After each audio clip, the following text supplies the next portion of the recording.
Hi, Bob Clements here. Thanks for joining me today.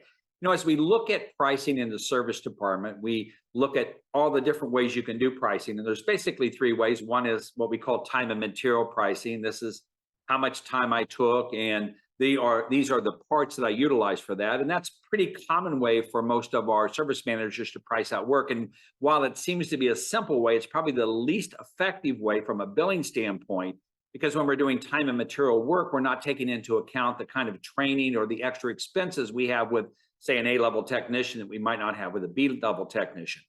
The other type of pricing we have is what we call menu pricing. And menu pricing, for those of you that do this, are going to be jobs that you do that have some sort of a flat rate to them, a standard pricing to them.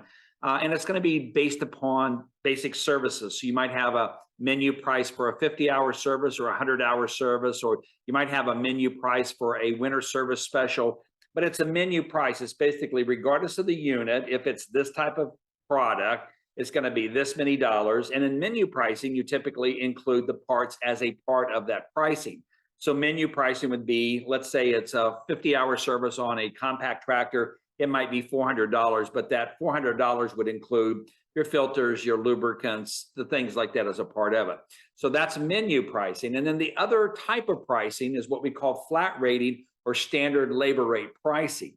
Now, standard labor rate pricing is like menu pricing. So when I have some of my service managers go like, well, we don't want to do flat rate. Well, if you're doing menu pricing, you're actually doing a variation of flat rating or standard labor rate pricing right now, because we've already determined how much we're going to charge in terms of labor in the menu pricing. And then we go ahead and add the parts in. So it's just a package.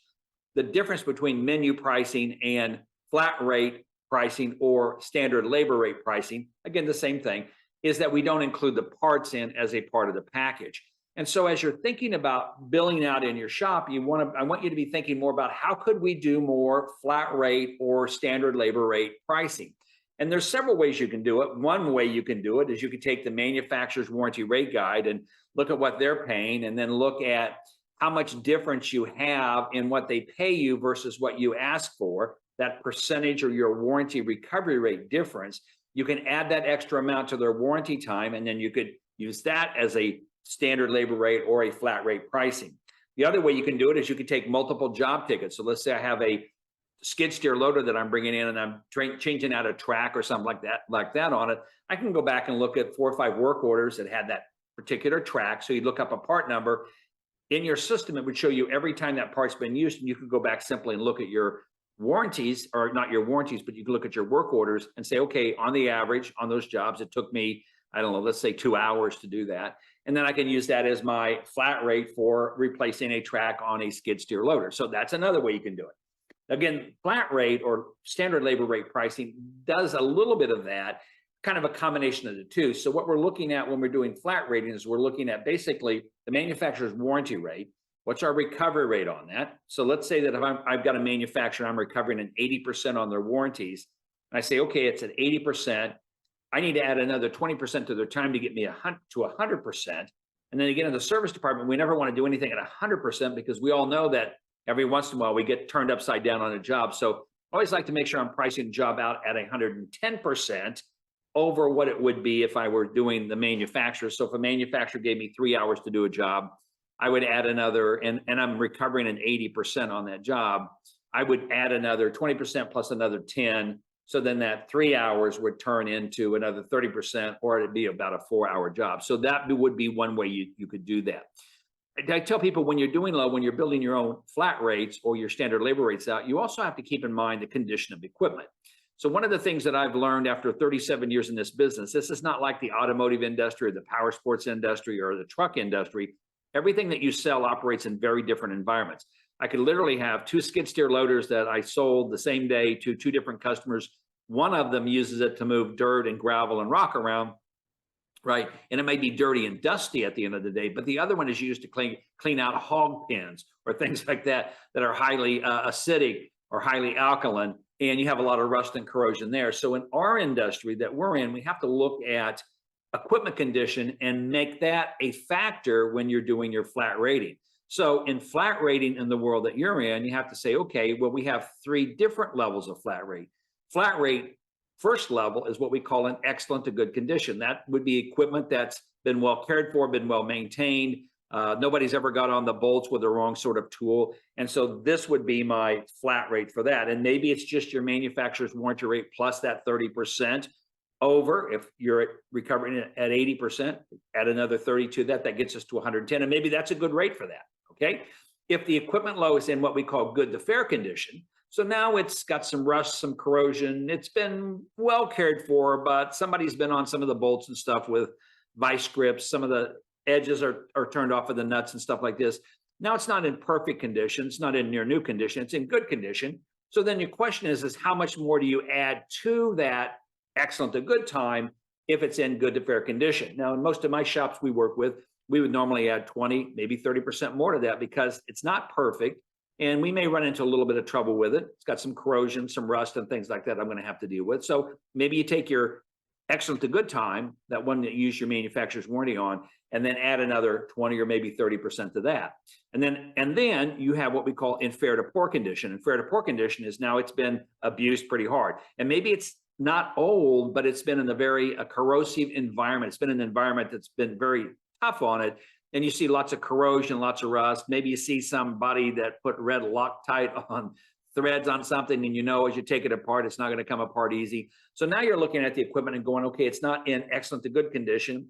It's really not in good to fair condition. It's in fair to poor condition. And then, so how much more over excellent to good do I add for equipment that's in fair to poor condition? Now, in most of our shops, we would add another 50%, maybe 60% more. So when you're thinking about doing flat rating or standard labor rate, you have to keep in mind that you have to start it with some basis. And the easiest way to start with a basis is use the manufacturer's warranty time. Look at your warranty recovery rate with that particular manufacturer. And again, if you're recovering at 80% of what you're asking for, they're paying you 80% of that. You know, their rate in your shop are off by 20%. Add another 10% to whatever that is, and that's going to give you your rate for work that is in excellent to good condition. The next piece of it is we have to determine how much over excellent to good time do we charge for equipment that's in good to fair condition. I normally encourage dealers to add, or service managers to add another 20%, maybe 30%. And then the last type of work we're going to have in our shop is going to be what we're going to call fair to poor. And that's going to really represent probably 20% of your work. Probably 60 to 70% of your work is going to be in that level 2, that fair to good condition. And you might have then another 10% that's in the near new condition that you're working on. So when you're working and thinking about flat rating or doing standard labor rates, you can do it. Now, one of the things we're excited about, you're in our toolbox, we're building out a flat rating tool in our toolbox that you have access to. It's just included in our toolbox. And that's exactly how I built it out. So I've been using manufacturer's warranty times. I've been getting with dealers that are working with that manufacturer. We're looking at what the average recovery rate for that warranty time is with that manufacturer. We're doing the additions in it.